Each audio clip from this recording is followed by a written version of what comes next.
Hey guys and gals, Jen here. And just an announcement. My husband started his own YouTube channel today. And he named it Mental with Mike.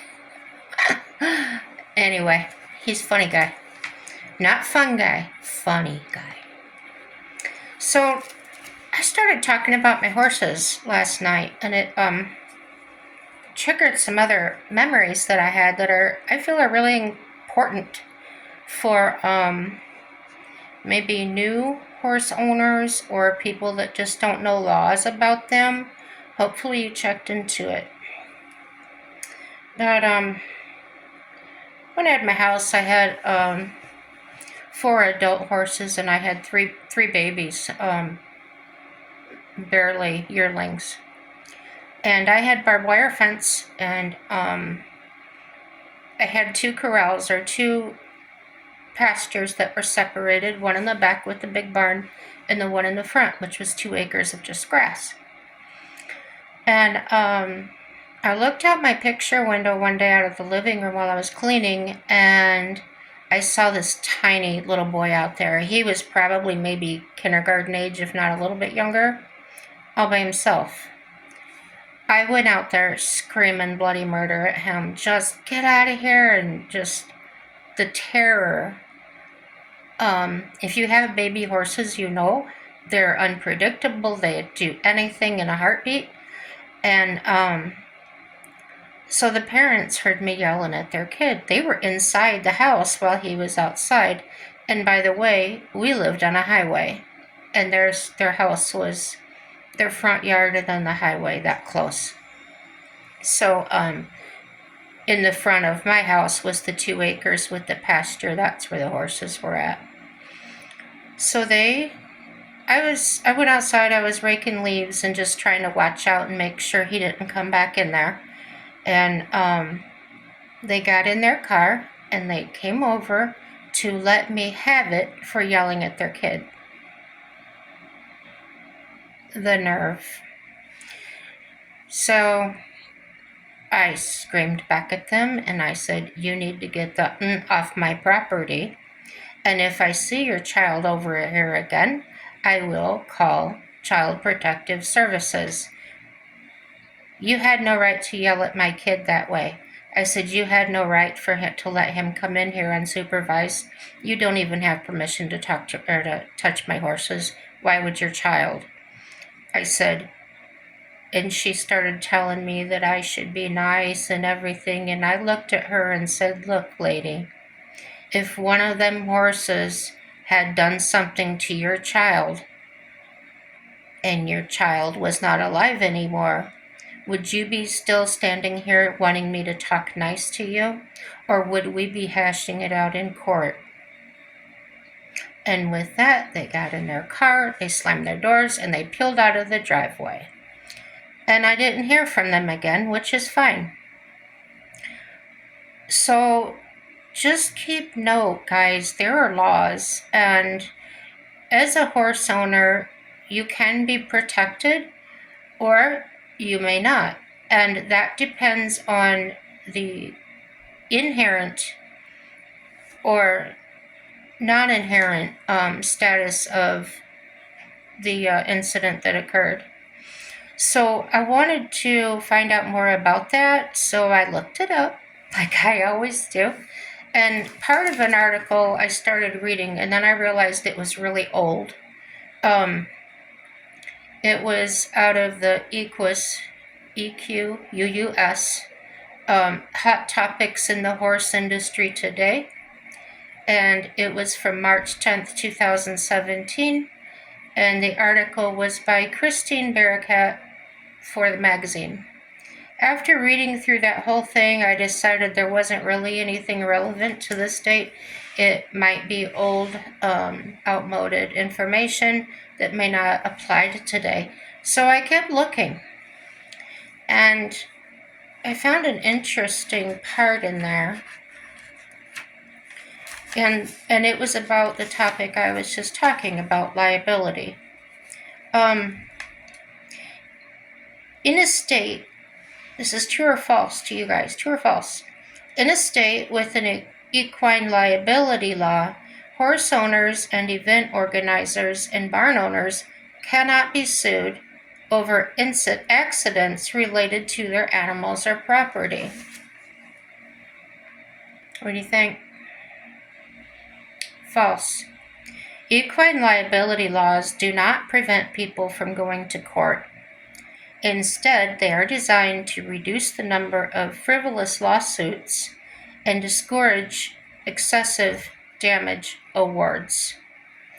Provisions vary from state to state, but many equine liability statutes require the posting of signs and or the signing of waivers which state that equestrian activities have inherent dangers and participants assume some risk of an injury. So, flashback to a time that I had my grandparents' riding stable and the trail rides and everything, and my dad and uncle would not allow any horse to go out with anybody on it that wasn't bomb-proof. And barn sour, which I explained to you last evening what that was about, or the evening before.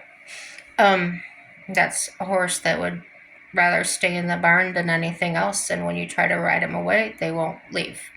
So, back to the story. Somebody went out there and cut their own cinch leather on a saddle because they wanted to attempt to sue my grandmother's ranch. Somebody else on the ride had seen him do that and didn't report it right away until the incident came up and he was screaming lawsuit. Then they came forward, 2 other people came forward and announced that they had seen him messing with that part of the saddle. So, yeah, if it hadn't been for those witnesses, it could have been the ranch's fault for letting them take faulty tack or disrepaired tack. So that is one thing that the equine professional could be sued for and have to pay restitution for. I went to, my dad didn't know anything about English riding, and I wanted to learn, and I got an English saddle and everything, and the place I went to was a huge place, and the waiver I had to sign, well, one of the things was you had to bring your own horse and your own tack. And they also had signs posted about equestrian activities, may not be safe, so on and so forth. And then it stated the law and the number of the law. Okay. So when you go, they're posted everywhere, visibly. And you got to realize that, like the little boy getting in my pasture, if they wanted to hold me liable for that, I probably wouldn't have then. But that's not to say they wouldn't have tried. They might have said, oh, I should have had better fences that the child couldn't get through, or, it could have gone back and forth in nasty ways. But here's what it boils down to, kids. I have no control over what my horse does out in the pasture on its own. Whatever is in their mind is between them and God. I do not have a hold of them. I am not in their proximity. And if you ever go into somebody's pasture to pet their cute horse or to touch their sweet baby cows, don't do it. You may be risking your life. Think, people, think. So, anyway, back to the law. So, Owners and managers who are negligent or display a disregard for the safety of others are not protected under the equine liability statutes. Currently, 45 states have equine liability laws. Now, I got this information that I'm about to read to you off of Animal Legal and Historical Center, a brief summary of the EALA. Okay. That's the Equine Activity Liability Act, EALA. And this was written by Cynthia F. Hodges from Michigan State University College of Law in 2010.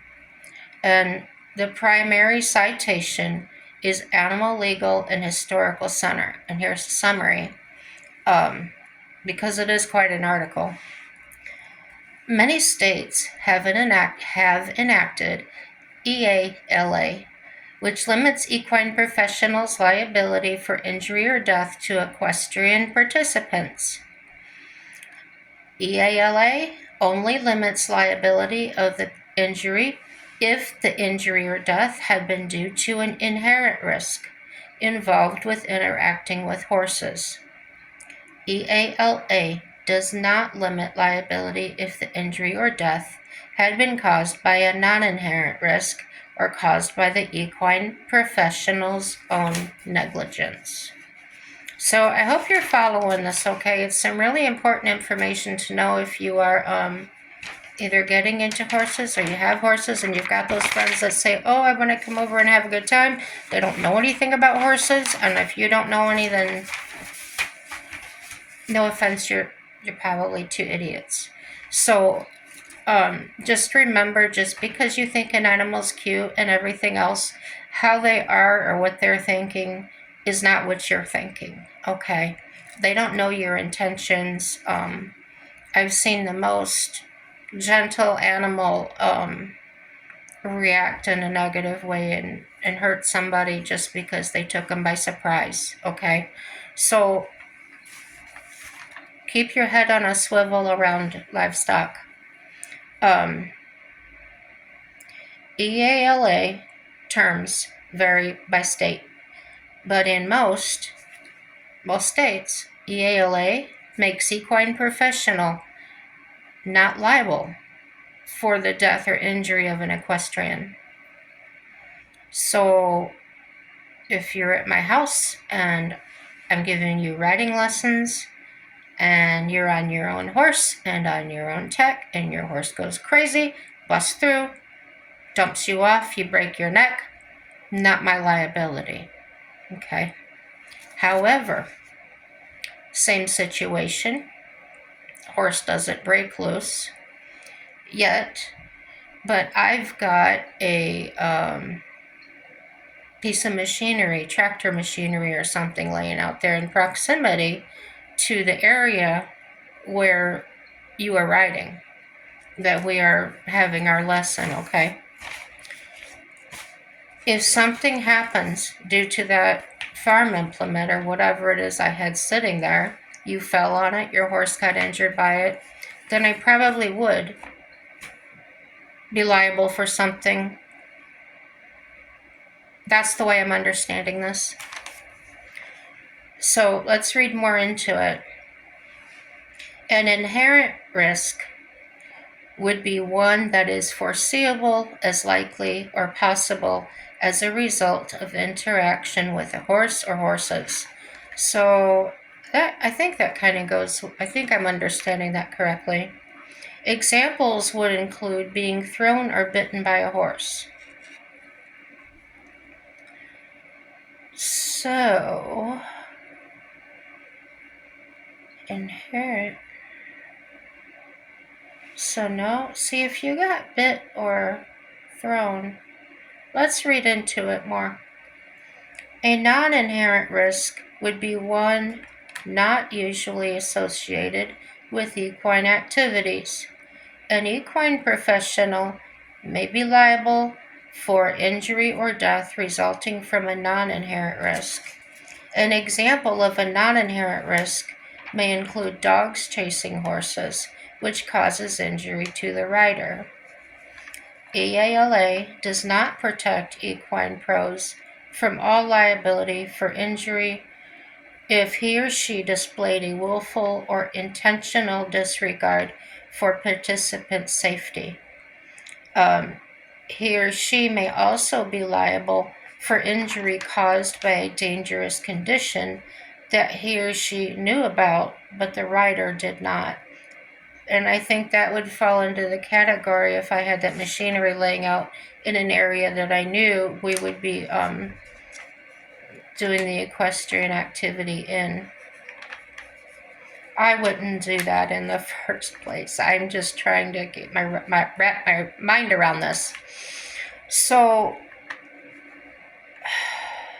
or if they provided defective tack or equipment that caused injury or death. And see, the boy at the riding stable was trying to do just that. He was trying to get somebody to give him a lot of money or something.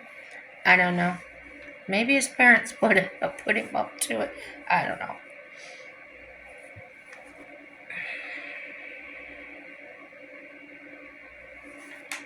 I think I'm on the last page.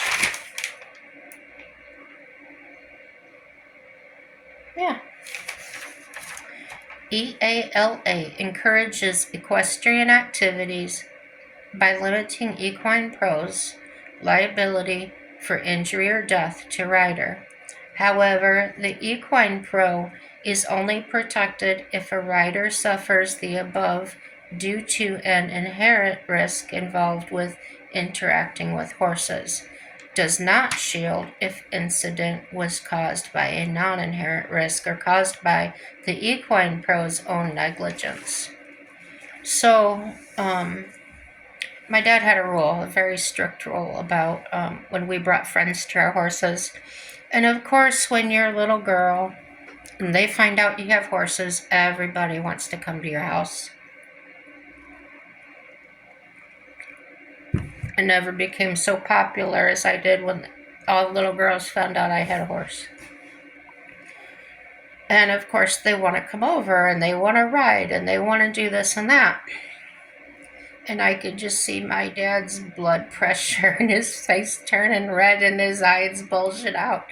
And all he said was, no. Why, Dad? Why can't my friends come over?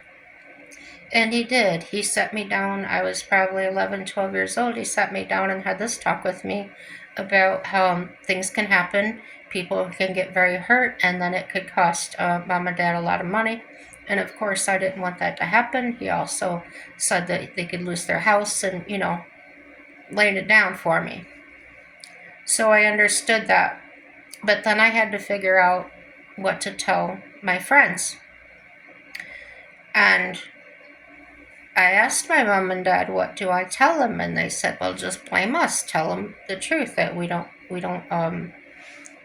want a bunch of kids over here trying to ride horses because it can be dangerous. So when I told them that, they hated me then. They said I was lying, that I was making it up, that I didn't want them to come over. They were talking from a place of getting their little hopes and dreams crushed, whatever. There were kids later on, as I grew into high school, that lived a ways away, but they did have horses. And one was my sister's age, one was my age, and they lived next door to each other. So that made it really convenient, and all of us would get together and we'd go ride our horses and things like that. Eventually came the day that the man that owned the cornfield, farm field across from our house, he came and we were riding. My sister and I were, when we rode down the road, we tried to stay off the road and we'd ride along. When there were no crops in, we had permission to ride in the field. But when there were crops in, obviously you don't trample the farmer's crop down. So it was a fall day, the crop was gone, and he stopped and he asked how we were doing and talking and everything. Real friendly. We've always been friendly. And he said, "Hey, I got to ask you guys um, not to ride in my field anymore." And he said, "You're not doing anything wrong." He said, "But I just had a meeting with my insurance company, and I guess somebody had, from what he was telling us, there was a really bad accident or something that happened on the farmer's land, and that the people sued them, even though they were trespassing, and they won." So it wasn't that he didn't trust us or our parents, it was his insurance that was doing that, and he was an honest man, and he was honoring what they were telling him. Owning horses is such a huge responsibility. It came second nature to us because Dad had so many years and so much experience, that it was just automatic for us. We were just taught from a young age. Children that are given horses by their parents, grandparents, and when none of the family knows anything about animals that size, get educated first. Get some time in at a riding stable, or get some lessons for not just the child but all of you. You need to know how to work around them on the ground. You need to learn about space and a bubble, and you probably know what a bubble is when you're in a grocery store. Don't enter my bubble, right? Well, when you own a horse and things, you gotta have that bubble too. Because once you let them get into that and they start, well, whatever, you will find out. So, yeah, just like dogs and things, there's things that you don't let animals do. You may think it's cute and things, but it's when it turns bad and turns south, you'll find out really fast it wasn't cute after all. Um, Handling them can be rewarding and fun, but it's not something that you should take for granted or ever assume anything. One time, my dad had a horse, and she was broke to ride and everything, but the man that brought her said that he called her cinchy. That meant the cinch underneath that held the saddle on was tickling her. That's what the term cinchy meant to him. So my dad said, yeah, he'd keep her for a couple of days and try and find out what's wrong with her. And my dad was the type of horse trainer. He wanted to watch the animal move before he did anything with it. And when he put her in the round pen and just set her to lunge a little bit, walk her trot, he said she looked a little bit gimpy in the rear end. That's kind of like when a horse isn't traveling quite right with one of its legs or both of them. And he said, well, Jennifer, let's go ahead and get on there and, just hang on to leather and see what she does. So I did. I got on her real gently, got on her like I was getting on a bronc, because you never know. Stand on the fence and one leg over in case they go. You can just step off. So I got on her, and she was a beautiful ride. Rode like a very well-trained Western pleasure horse. So I said, oh, this is nice. And he says, well, let's keep her a couple more days and see if she reacts. And he called the owner, and he told him that what had happened, what had occurred, what had we done that day. He was really good about keeping in touch with the owners and things. So he said, you can, why don't you go out and give her a ride her around a bit in the round pen when you get home from school tomorrow.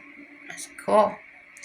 So I went to her stall, and she had a strange look in her eye, and I couldn't figure out that expression.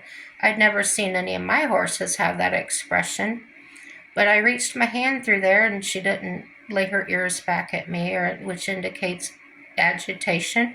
So I walked in, and I took her by the halter, and I led her up a step or two, and she came up, and I took the saddle blanket, just the saddle blanket, and I set it up on her back, and that horse screamed. I never heard a horse scream that loud.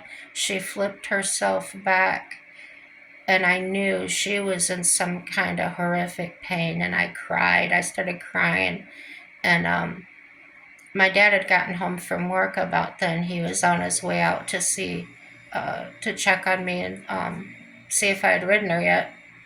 And I ran up to him crying, and I said, something's wrong, and he went out there, and she was on there, and her legs were shaking like she was having a seizure.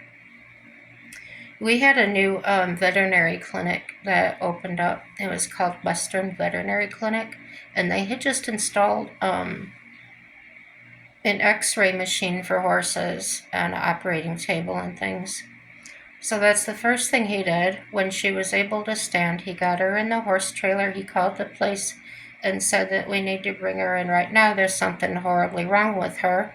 And he called the owner of the horse. And the guy said, well, just do that and I'll take care of the bill. So we went up there. And when they x-rayed her, they found 4 vertebrae in her withers that had been broken at one time and healed together incorrectly. So actually what was happening at certain times, it didn't bother her all the time, but at a certain time, when anything would touch that, it was pinching her spinal cord or whatever was in there, her nerves, and just awful. And the guilt I felt, and like the vet told me, he says, there's no way you could have known. You were just putting a saddle pad on her. You weren't hitting her. You weren't, but it still affects you when you love animals so much. And you do feel guilty when something like that happens when you're there. No, I know it wasn't my fault. I know I didn't do anything wrong, but when you're 16 years old and horses are the love of your life, it's rough. And I'm sure there's many of you guys that have stories to tell. But yeah, anytime you're around horses, you're going to buy a horse, to look at a horse, things like that could happen. That man had bought that horse at a sale, and the owner was there and bragged it up, said how wonderful horse she was, and never told him that actually what had happened to her was she was backing out of a horse trailer, and something happened where her back feet slid under the trailer and she landed flat on her back. And she was a valuable show horse, so they didn't want to put her down, so they ran him through a sale and never told anybody. Horse people can be like that. One of the reasons I don't quite get along with a lot of horse people anymore, and I got out of it, I couldn't handle the games. So, and that's anywhere, everybody's like that. But it really collided with my intense love for horses, and then having to deal with the people was too much for me. What else? So we did have those signs posted. Also, when I went to get those riding lessons I was telling you about, my parents had to sign a waiver that said that they would not be held accountable for any injury or death. As Dad used to say all the time, PYA, protect your ass. It doesn't matter how good the friend seems. It doesn't matter how long you've known them or how long you've known your family member. It can happen to anybody at any time. Protect yourself. Get it in writing. Have the signs posted, even if it's you and your family out there. Post signs. Post the signs out by the road on the corners of your fences, and tell them no trespassing. Put those signs posted, because if something happens, those are going to save you under this EALA law. Okay.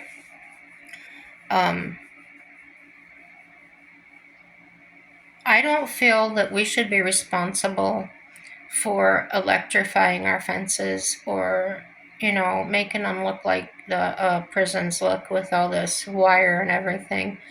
Number one, barbed wire is really not the best thing to have with livestock. It can really tear them up bad.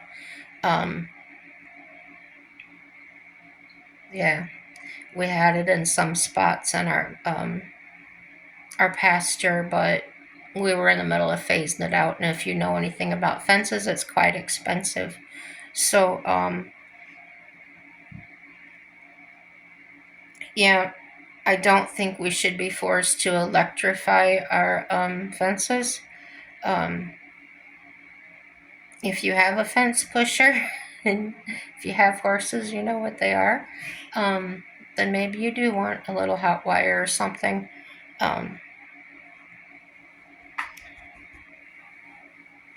But it's about people being held accountable, and it's about people really needed to learn, if it's not yours, keep your hands off of it. We learned that as little kids, because if you touch something that didn't belong to you, we got our little fingers smacked. How about that? And that wasn't cruel, and we learned from it. Something's got to be done. There's just so many things that I think about, possibilities. It's the curse of the 360-degree vision that I have.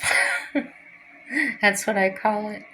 I don't know a whole lot about anything, but I know a little about something. However you say that. Yeah, I know something about everything, but a little bit about nothing. Something like that. Anyway,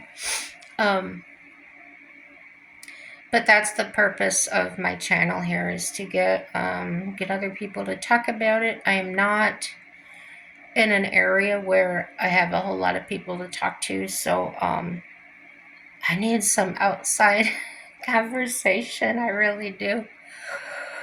This town is so small, there's not even a gas station or a grocery store. Nothing.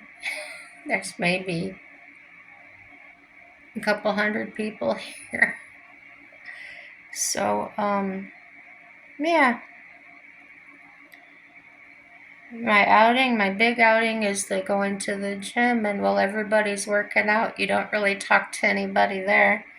And when you go to karaoke, it's too loud to carry on conversations. So, yeah.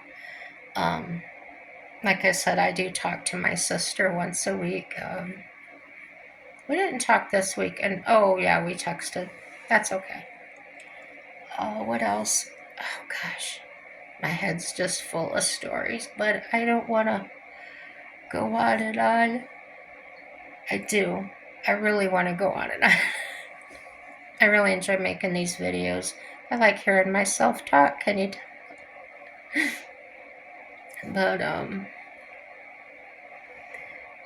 know I can come across hard. It's because I'm soft on the inside, and I gotta keep this hard exterior up to protect it. And you guys know how it is. A lot of you probably do the same thing. What else? Let's talk about coffee. Oh my gosh, are you coffee drinkers? I used to have one of those Bun coffee makers. It holds the hot water, and then you pour the new cold water in. It pushes it out.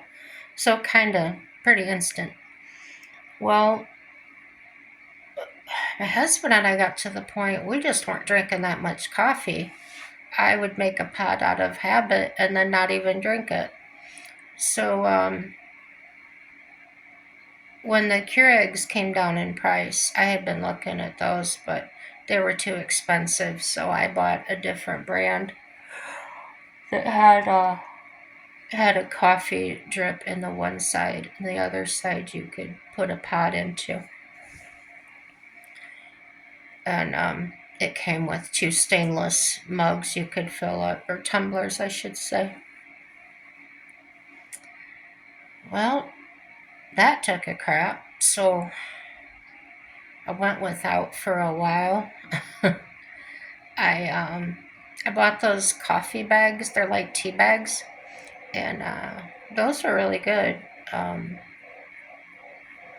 but they were expensive. So then I thought, well, I'll just make my own. I had this coffee grounds left, and so I did that. I made them out of coffee filters, and I put the coffee grounds in, and then I don't remember, rubber band or something. I just made a pouch out of it and put it in hot water and let it steep. It was good. Um, then I ended up breaking down and getting a Keurig. They had them on sale, and I got a red one. And I do. Let's say I use it maybe 3 times a week. I usually only have 1 cup of coffee.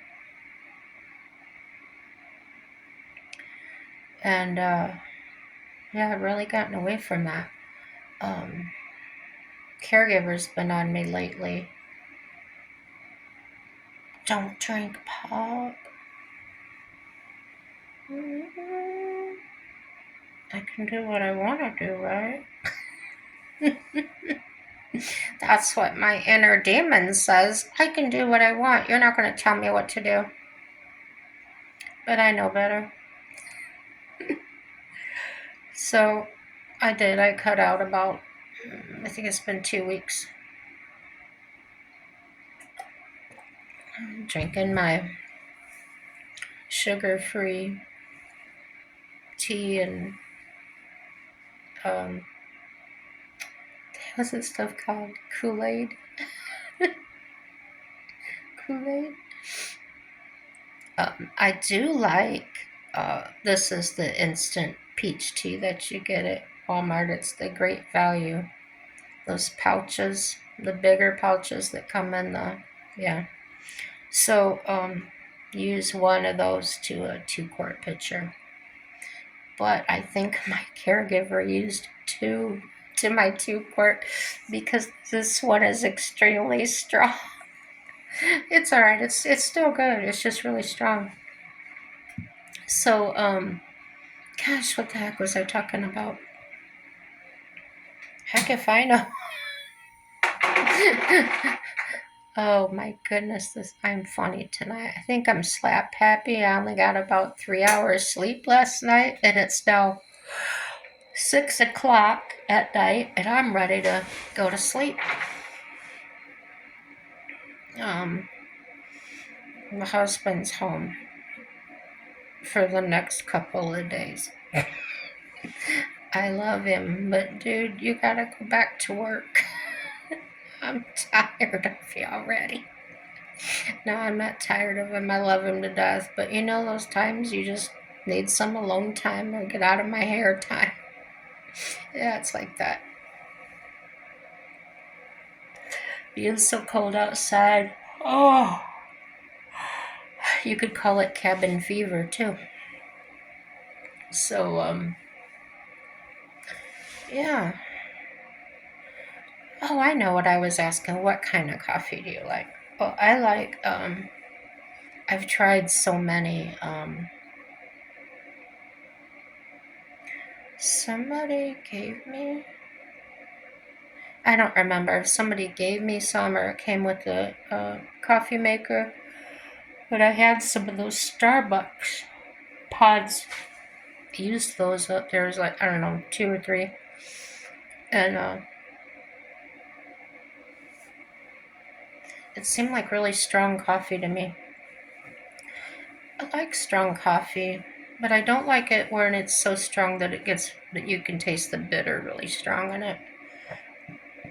So if I taste that, I will usually put some half and half or something like that in it. I don't like a lot of sugar. I've never been a sweets eater. So how I ended up diabetic, do you ask? No, you didn't ask me, but I'll tell you. Carbohydrates and lack of exercise. I had a lot of downtime sometimes where I was beaten up pretty badly and stuff. So, I want to say I started getting those lattes at the gas station, and I absolutely fell in love with the caramel lattes. And I was getting cappuccinos before that, but when I discovered the latte, oh my goodness, it wasn't as thick and foamy and super sweet. So that's what I liked. Well, then I found those cups for the Keurig. And Great Value brand is very inexpensive compared to the other coffees, right? However, the Great Value brand is making me sick. Figure that one. And when you have kidney failure, your taste buds change, your senses change that way. So things I used to love to eat, I can't anymore because it's the most terrible taste. The taste doesn't even resemble what it is. It'll taste like plastic or rubber or things that you would get a smell of, like burnt rubber or something. That's what it would taste like in your mouth. And I found that with the Great Value cottage cheese and the cream cheese, eggs, almost everything I had because that's all I was buying. Not everything. The milk's okay. The regular American sliced cheese is okay. There's several things that are fine, but these particular things. So, Thanksgiving, Christmas last year, I don't know. My husband really wanted the cream cheese, and he says, I'm going to get the Philadelphia. It's on sale. Okay. And he said, try it. And I just took like not even a smidge, and I put it on my tongue because the other stuff it would just get close to my mouth and that I could taste it. And it tasted just like cream cheese, and that was it. What are they putting in the Great Value brands? So then I went on and I tried Kemp's cottage cheese. Absolutely no problem. Come on, what's going on here, guys? Overcharging us for what? Am I naturally tasting what's really in it? It's got me thinking about that. It got my husband thinking too, like, you have super tasting now and smell and you can, I said, I don't know, but I'm not gonna, I'm gonna be weaning off that GV stuff for sure and go back to the name brands. And that's all I got to say about that. When you go shopping, or when I go shopping, I should say, that's how we have here in the town we can go shopping at that's 20 miles away. There's that, and there's a local grocery store. And that's it if you want groceries. Unless you want to drive to Grand Forks, which is a little over an hour away. Then there they've got a lot of other stores. It's a larger city. Not real large, but Well, not like Chicago or anything like that, but and that's where they got all the good restaurants at and things like that. Yeah, good times there. So I was going to talk about the tea. That's what I forgot I was talking about. I like to take and mix tea bags. I may have talked about this before, but I take diuretics, and first they make me go a lot. I take them in the morning, and then I go all day. Well, I got into a green tea kick, and it was too expensive to keep buying pre-made. So I got the tea bags, and I made it. Oh, that's the other thing I can't have now. Honey. I loved honey. It is the nastiest thing in the world to me now. The taste doesn't even resemble honey.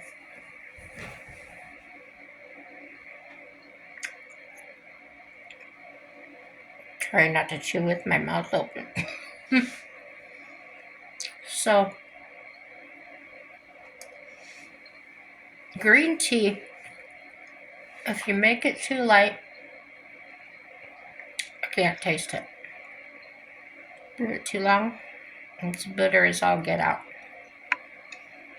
So, but I noticed when I made it strong,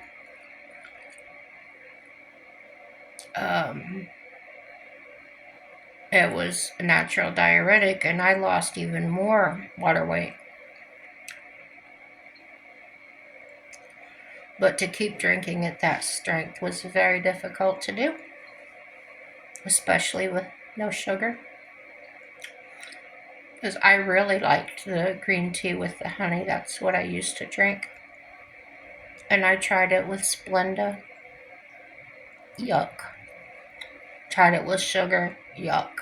Not for green tea. Not me. So I thought, well, it's bitter. What if I tried something else on it? So I added some raspberry tea to it. That was pretty good. But it needed something else to like balance it, so that's when I started putting the Lipton black tea in there. And my husband made it for me. And when I was telling him what to put in there, he thought I said mint tea. He got all the other ones in there, but he also added mint tea. I was thinking, pour it out, pour it out. That's all I kept thinking. He goes, just try it. I said, you try it. And he did, and the look on his face was like, it's good.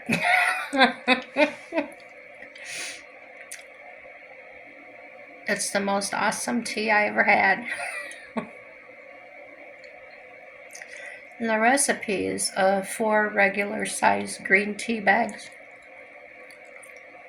2 of those family size, I think it's Louisiana I'm using now, tea bags, because I got them on sale for like 50 cents a box. So Louisiana are a little better than Lipton in my opinion. Now, Lipton's good too. So yeah, I usually use 2 of the family size bags. I haven't bought the small ones in so long. I don't know. Maybe put the same amount as the green tea, 4 and 4. And then about, depending on how much raspberry you like, if you want a little bit, put 1. If you like more, put 2 or 3. I think we put 3 in ours. Now this is a gallon I'm making, not the 2 quart. You're probably thinking, dang, that's a lot of tea bags. Oh, that's quite a bit of tea. Yeah, and then I think it's just 1. Yeah, just 1 mint tea. And I can drink that for a while. and it tastes good with or without the sweetener. And I think that's because of the mint and the raspberry. I don't know. Don't miss it too much. Um, but yeah, that green tea diuretic, you will definitely be running to the bathroom a lot. Not the number 2, the number 1. Okay. Yeah. I made chicken and rice for dinner tonight. I had chicken legs and put them in the crock pot with about 4 chicken bouillon cubes.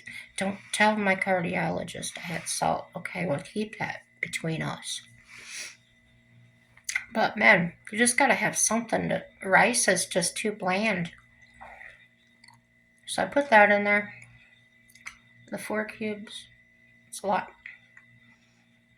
And I made a lot of rice though for just my husband and myself. I made a lot of chicken legs too. I made 6 of them. There were the small ones, but still 6. And I don't eat a lot. So 3 cups of rice. Well, it was 2 cups of rice plus the 3 cups of water, so that makes quite a bit. And I added celery to it and cumin, paprika. I don't know if you've ever used it or heard of it. The brand name is Mrs. Dash. And the type I was using was table seasoning. And it's just got I don't even know if a regular everyday person would call it a kick. But I've got really soft taste buds, I guess, because I can taste a little bit of spice in anything. But to me, it has just a hint of kick in it, and it's just the right amount. So yeah, we did that. Well, then I threw it all in the crock pot. Oh yeah, can of mushroom soup. And I didn't even think about it, but I looked and the rice was starting to get mushy and the chicken wasn't done yet. So my husband says, well, here, I'll take the chicken and put it in the air fryer and then let the rice finish up. My rice looked done. It felt done. You know how it starts to get a little too soft, a little broken up. The first bite I took to taste it, a little bit of crunchy. It wasn't even done. But we ate it. And we just saved the rest. He said, we'll fix it tomorrow. That's what we do. I found a way that I like to make pancakes, and to y'all, it might not even be a pancake. You might call it a donut. I just mix the pancake batter up, like I use the just add water type. And I make it a little bit on the thick side, but not too thick because with the pancake, when I make them, I gotta have the pan just the right temperature. And I gotta have it just thin enough to where when the bubbles start coming through, I know it's time to flip and it's not black on the other side. So I used cast iron and I had some leftover oil in it from when I'd made, I don't know, a fried potato or something that we split. So I said, well, that's okay. I'll just use that oil. Deep fried pancakes is what I ended up with. Oh my gosh, it tastes just like a donut. Like light and crispy on the outside. It just not. Oh, it's awesome. So we have that quite a bit, even for dinner. But as far as my eating, I ate dinner tonight. I had, I think I ended up eating 2 of those chicken legs. Yeah, I did. And about, I don't know, half a cup of rice or so. It wasn't a lot. Oh, it was good. But that's all I ate today.